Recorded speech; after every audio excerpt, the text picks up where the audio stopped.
Let's go through activity 4. So I'm going to go ahead and change this to the solutions here. And what I'm going to do is read in the data file for this activity, which deals with eBay auctions for the Xbox 360 units. So the first thing is we want to read in the data file, giving it the name Xbox here. So we'll use read.csv and then in double quotes have the file name. Now, one thing that still happens every now and then is if you run it and you get an error saying, hey, can't open the connection, that just means that R is looking in a folder that doesn't contain the actual data file. So right now, you can see where it's looking for files. And in this case, I have the data file actually in a separate folder.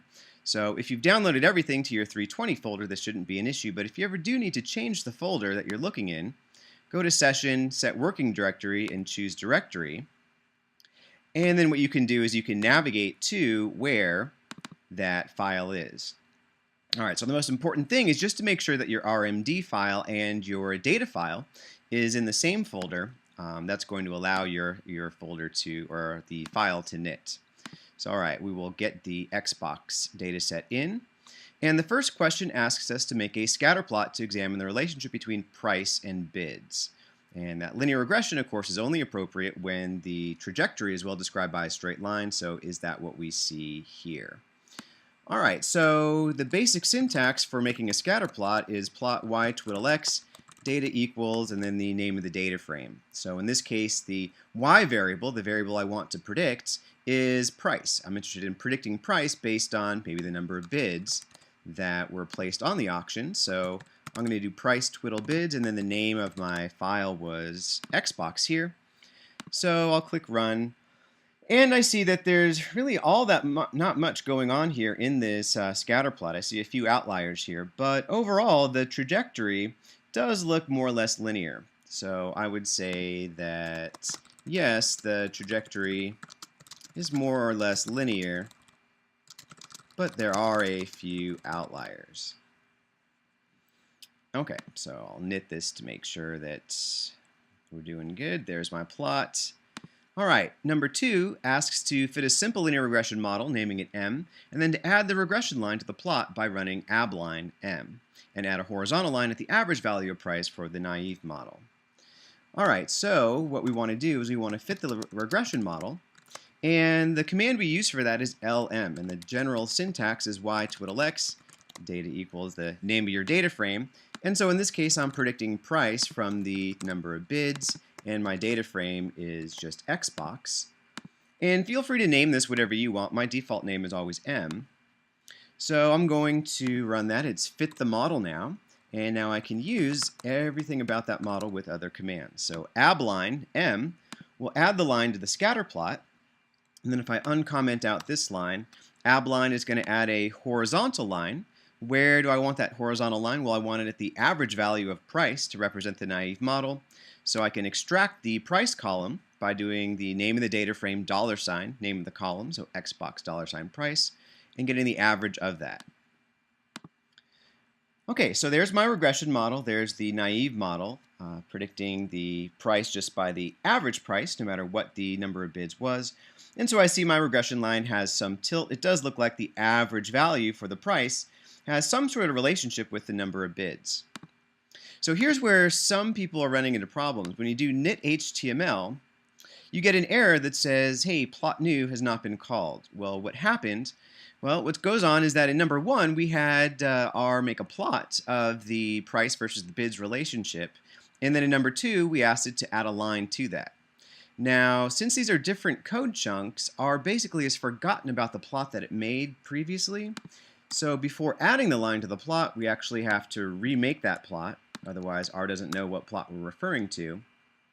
So I'm going to click knit HTML, and now there we go.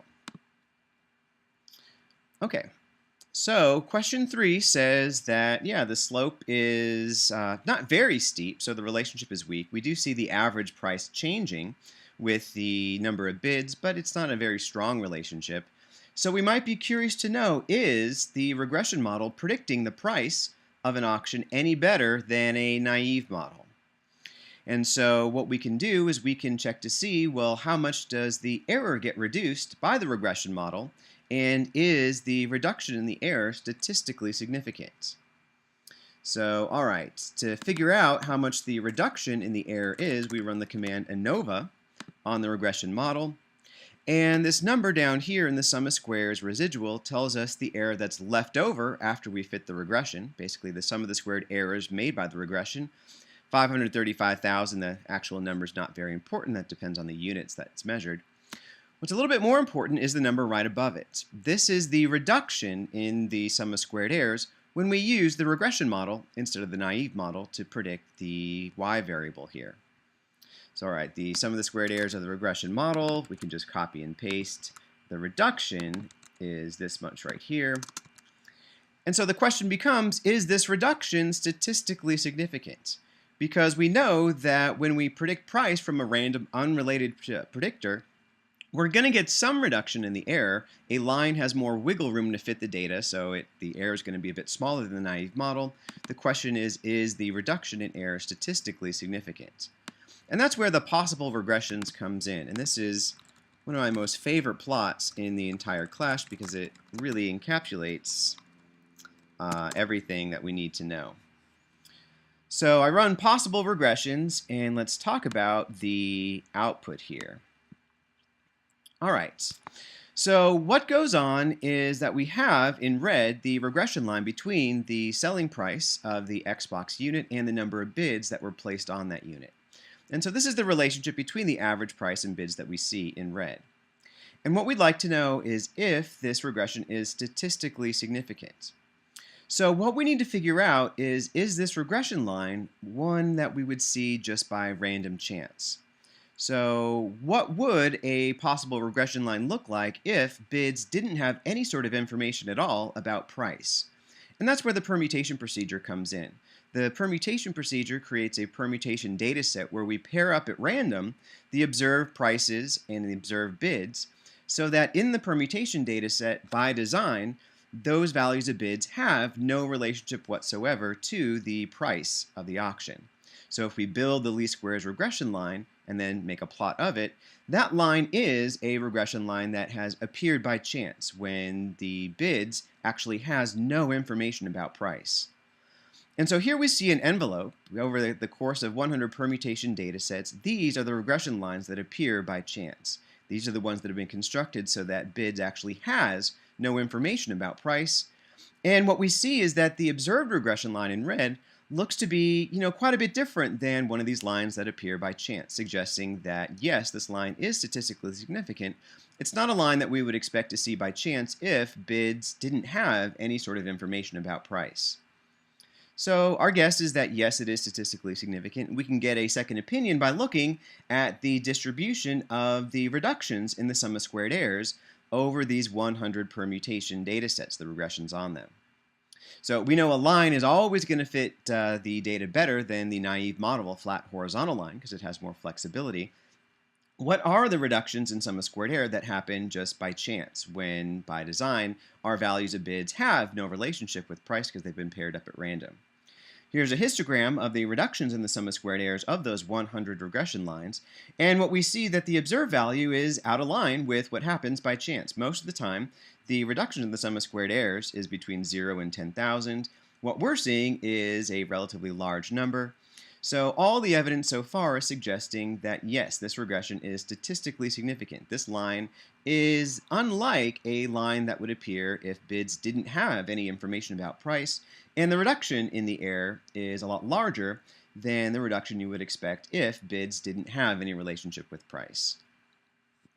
So, all right, I'm going to go ahead and copy and paste this code up here. And the question is asking, does it look like bids predicts price better than a random unrelated predictor would? And so I say yes. The red regression line looks different, namely it's steeper, than the lines produced when bids and price have no relationship via the permutation procedure. And actually, I'm going to change the phrasing on this. Produce when bids contains no information about price, because if they're paired up at random by design, they have no bids contains no information about price. So that is one answer, and the reduction in the sum of squared errors with the regression is a lot larger than the typical reductions that appear by chance when bids has no information about price. Okay, so in question number 5, we make a final conclusion about the statistical significance of our regression model. So we want to quote the p-value of the regression from the ANOVA table. So in the ANOVA table, this number here on the very far right is the p-value of the regression model. So I'm going to put the number here, and we say that yes, the regression is statistically significant. Why? Well, because the p-value is less than 5%. That's our threshold that we take by default. So what this p-value is basically telling you is that if bids didn't contain any information about price whatsoever, the probability that we would have had a reduction in sum of squared errors at least as big as what we observed is 1 in about 627,000. So extremely rare to get a regression line like what we constructed if bids didn't have any information about price. Okay, so it's a statistically significant regression. Now we can talk about what the regression tells us. We can run the code summary on our model to get all the interesting tidbits about here. So we're asked for the intercept. That's just the number in the estimate column in the row labeled intercept. The slope is in the estimate column named after the row of our predictor variable. The standard error of the slope is in the column named standard error, named after our predictor variable.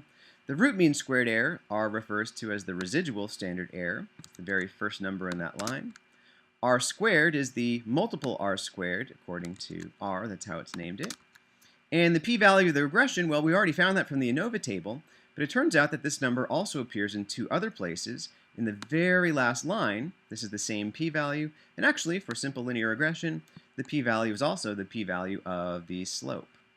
So I'll just copy this one, it's the same value, and so there we go. So briefly, the difference between the standard error of the slope and the root mean squared error. Remember, the root mean squared error tells you the typical size of the error the regression line is making, so the typical size of the residual. The standard error of the slope tells us the typical difference between the slope measured on a sample and the truth, basically the slope we would have measured if we had a census data on the entire population. So the standard error is just a comment on how far off my estimated slope is likely to be from the truth, and that's how we get confidence intervals out of there. And speaking of confidence intervals, number 7 asks you to obtain a 95% confidence interval for beta 1, the true slope.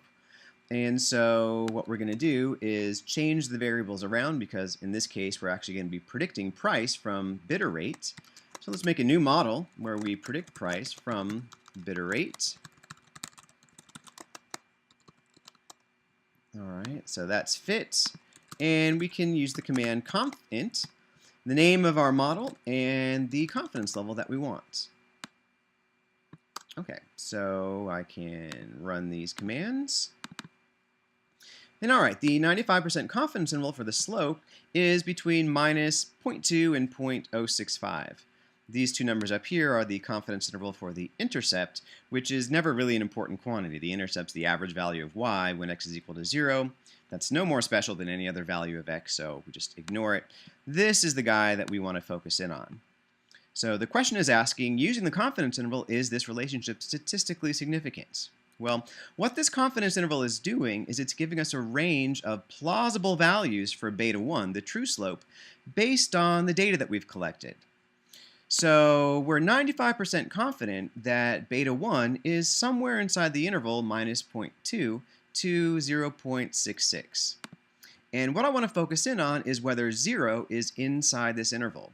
If 0 is inside the interval, then 0 is a plausible value for beta 1. And we know that when beta 1 is equal to 0, that means no slope, essentially no relationship. So if beta 1 is equal to 0, there's no relationship between x and y. So if 0 is a plausible value for the slope, the regression is not going to be statistically significant. So what we see is that, yeah, 0 falls inside this confidence interval. Therefore, 0 is a possible value, a plausible value for beta 1, the true slope. So the regression is not statistically significant. So no, it is not. 0 is inside the 95% confidence interval. All right, so we can knit this up, and it looks like we have everything that we need. And there you go.